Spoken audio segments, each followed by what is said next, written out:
Let's solve this system of linear equations using a clever shortcut.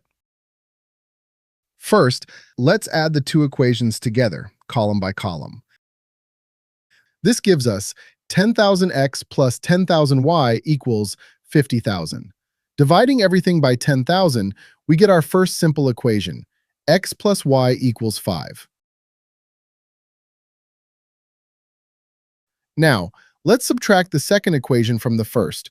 So we have 3,502x minus 3,502y equals 3,502. Dividing everything by 3,502, we get x minus y equals 1. Look how clean our new system is. X plus y equals 5, and x minus y equals 1.